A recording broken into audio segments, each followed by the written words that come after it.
Modern Love, the podcast, is supported by... Produced by the iLab at WBUR, Boston.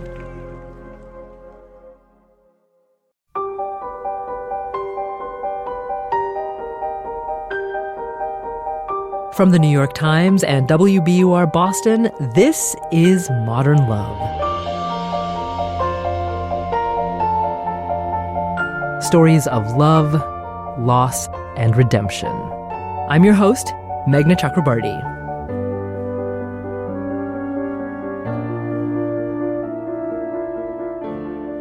It's easy to single out the biggest decisions you make in your life, but this week's essay by Ann Leary is about little choices, the ones you might not think about very much in the moment, but that end up slowly changing everything. It's called Rallying to Keep the Game Alive, and it's read by Connie Nielsen. She's starred in movies such as Wonder Woman and Gladiator, and you can see her in the new TNT show, I Am the Night. When I took up tennis, my husband was happy to play with our 2 children and me, as long as we didn't have to play by the rules. As Dennis repeatedly explained to us, playing by the rules placed him at an unfair disadvantage because he didn't know the rules and he didn't know how to serve. Instead of learning the rules, he wanted to play a variation of tennis he had invented with a friend of his. Their game involved no serving and a complicated but curiously malleable set of rules that often appeared, to me, to change mid-game and almost always to Dennis's advantage. This caused some heated courtside squabbles. I'm ashamed to admit that one year we spent several days of a family vacation not speaking to each other after a game of Dennis tennis that I'd lost unfairly, until finally our son and daughter had to intervene and coerce a truce between us. This was a tricky time in our marriage. Though we had found tennis late, we had found each other quite early in our adult lives, and now we were going through a rough patch, one that had lasted for years. When we met, I was 20, he was 25. We were too young and inexperienced to know that people don't change who they are, only how they play and work with others. Our basic problem was, and is, that we're almost identical in looks, attitudes, and psychological makeup. 2 Leos who love children and animals and are intensely emotional and highly sensitive and competitive with everybody, but especially with each other. When the children came along, we got caught up in the tallying of efforts, the scorekeeping of who was doing more for the marriage and family and who was being self-serving, unloving, and disapproving. We didn't bicker often, but when we fought, we raged. Eventually, we began to see a marriage counselor who, among other things, suggested that we have a regular date night. Our apathy was such that our date night was our marriage counseling night. Afterward, we sometimes went to a movie. One of the movies we saw was March of the Penguins. This movie moved us to tears because whatever battles raged between us, however ugly the other often appeared to be, we had these 2 very delicate fledglings that needed to be protected and carried along carefully, so carefully, because is anything more fragile than a pre-teenage girl or a growing, unsure boy? These great children were the reason we were in counseling, the reason we were trying to keep the family egg whole. So we worked hard at playing nice. We had regular family nights and took family vacations, and on occasion we tried to play tennis together. Despite all of this, the marriage continued to flounder, and the time came when we met in our marriage counselor's office, and I said, "I think it's over." "That's it," Dennis agreed. When we left, it felt as if we were floating. We were so calm. We had stormed out of those doors and stomped down those steps in such rages before. But now, Dennis held the door for me. And I thanked him. When we got to the street, it was snowing. I had boots with heels, and the sidewalks were icy. I couldn't walk on the icy sidewalks with those heels, so I asked if I could hold his arm, if he could walk me home. Sure, he said. He didn't care. Neither did I. I just needed something to hold on to so I wouldn't slip and fall. I clung to his arm, and we bent our bodies into the wind. The thing is, he said as we walked, I'm tired and hungry. Let's get something to eat, I said. We went to the restaurant across from our building, a little neighborhood place where the waiters know our names and the chef knows how we like our burgers. We sat in a booth in the back. Dennis ordered soup. It was all over. There was nothing to lose. So I decided to serve up my final grievances, the things I felt he needed to know to fully understand that he was the cause of our marriage's untimely end. I reminded him, in a resigned tone, of the time he did this, the time he did that. These were the wretched rags of resentment, so bitter and old, so petty, that I'd been too ashamed even to mention them in therapy, so now I balled them up and tossed them onto Dennis's court. Dennis just ate his soup. When he was finished, he wiped his chin with his napkin. We were both so calm it was as if the island of Manhattan had been gassed with some kind of Valium vapor. I guess there was no emotion left. It was all over, and we both experienced this finality as a surprising relief. We were like the penguin couple in March of the Penguins that accidentally dropped and broke their egg. They looked at the egg for a time, and then they parted ways because penguins don't mate for life. They court each other, commit each other's voice to memory, produce an egg, devote themselves to its care, and when it dies or matures, the parents part company. This was how we'd come to view our marriage, as a penguin marriage, a partnership devoted to raising children. We'd hoped to stick it out until they left the nest, but now it looked as if that would be impossible. So we were just having a last look. Dennis carefully refolded his napkin and then said, I'm sorry. If I could change those things, I would, but I can't. They're in the past. But I'm sorry. I'd expected him to cry foul, to react the way he did when I said a questionable tennis shot of his was out. But he just said he was sorry, and I believed him. He had no reason to make up that kind of thing now. His calm admission inspired me to exhale my own litany of regrets and apologies. In the movies, this would have been the moment we leapt into each other's embrace, but in real life, we ordered more food. We called the children in the apartment to see if they wanted to go to a movie. That night, Dennis didn't stay in a hotel. He stayed home. The next day, we all drove to the country. The family, after all that mad jostling, somehow had remained intact. So things got better. We went to our counselor. We went to our movies. We worked at treating each other more fairly. And we started playing a lot of tennis, just the two of us, whenever we could. Only now, we played by the rules. Though I had many lessons under my belt, Dennis is the better athlete, so almost immediately, we played on more or less the same level. We improved every game. We stopped cheating. Yes, I admit we both used to fudge the score when we could. Though we were still ultra-competitive, we were becoming intensely proud when the other hit an amazing shot. And we didn't hate the winner when we lost. We still played to win, but now we could feel joy for the other. We wanted to improve, and now we were actually thrilled to see the other get better too.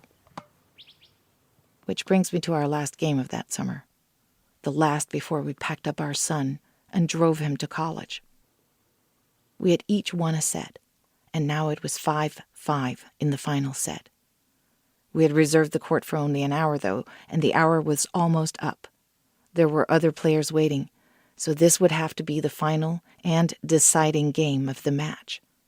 But the games had been so hard won that neither of us could bear to lose the match. Dennis was serving in this deciding game.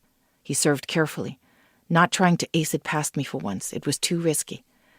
I didn't take advantage by slamming my return into his backhand court. What if it went out? The match would be over. I hit the ball into his court, and he hit it back into mine. I placed the ball in his court carefully, so carefully, and he placed it back in mine. We rallied, not with the adrenaline-pumping determination to win at all costs, but with the patience and control that came with not wanting it to be over. Not the summer, not our son's childhood, not this game, ever. Back and forth we sent the ball, and it occurred to me there was some sort of grace in my husband's form, and I felt it in mine too, as we both worked to keep the game alive just a little longer by trying to find each other's sweet spot by playing, for once, to the other's advantage.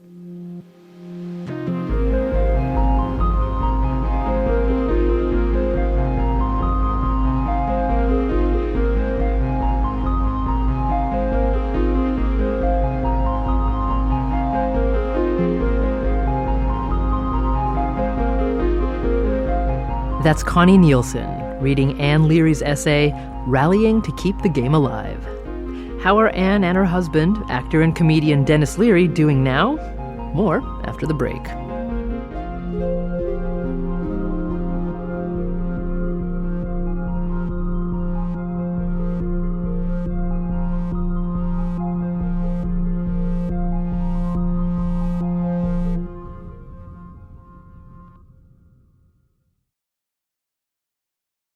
When we talked to Ann Leary, she told us more about what it was like to go through that difficult period with her husband, which was about 10 years ago.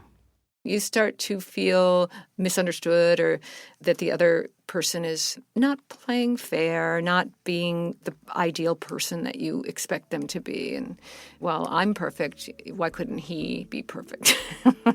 And I think he felt the same way. So it wasn't hell, but it was just this few years of difficulty appreciating each other the way we had before, and then the way we did later and still do.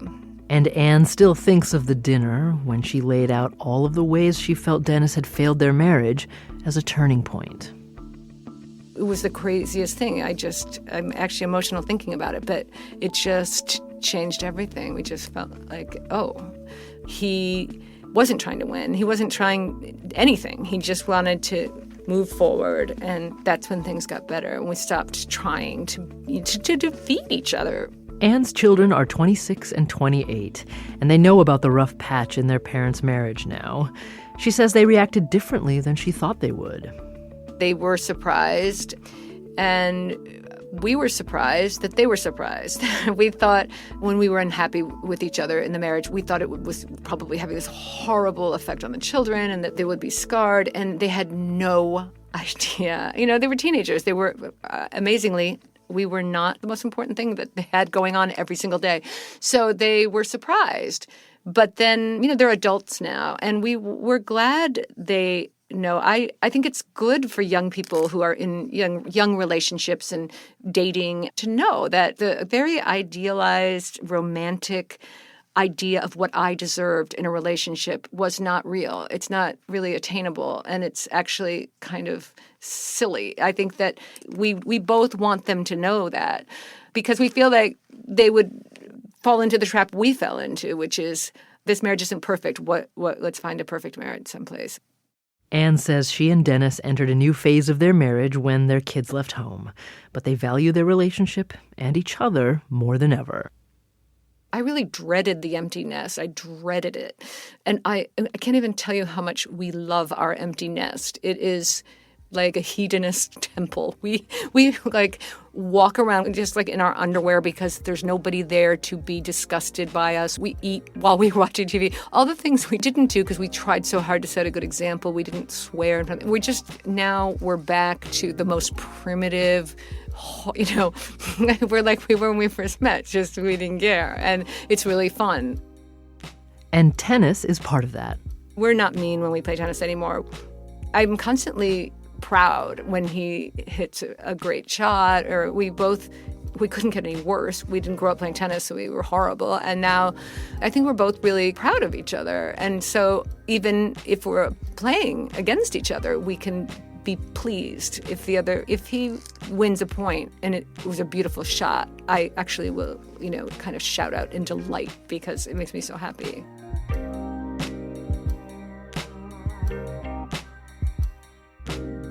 That's Ann Leary. She's author of the memoir An Innocent Abroad and the novels Outtakes from a Marriage, The Good House, and The Children.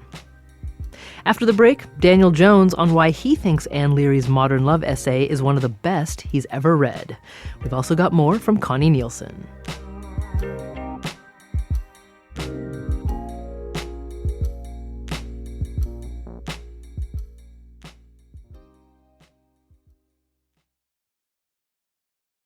Here's Daniel Jones, editor of the Modern Love column for the New York Times. Ann Leary's essay, to me, is a perfect essay. And by that, I mean it's constructed in a way that is sort of a literary gem. And a big part of that is how she talks about the way you play a game of tennis is a metaphor for the way you are in marriage. And I've read a lot about marriage in the past couple of decades, and I have never thought about marriage in the way that she presented it here, as you can either compete and try to beat the other person, or you can play to their strengths and try to prolong the game. And I think about that all the time, and this essay just sticks with me in this crystal clear way as one of the best lessons about marriage that I've ever read. And here's Connie Nielsen. So many people always ask people who've been in long relationships or in long marriages how they do it. And people somehow believe they just get along, they're just perfect together. And no, she is so strongly advocating learning how to play, how to become better, and is honest about how difficult it is. You sense the enormous affection and joy in each other, but you also sense the difficulties of being two in very close quarters, and just proves that old saying that, marriage is work.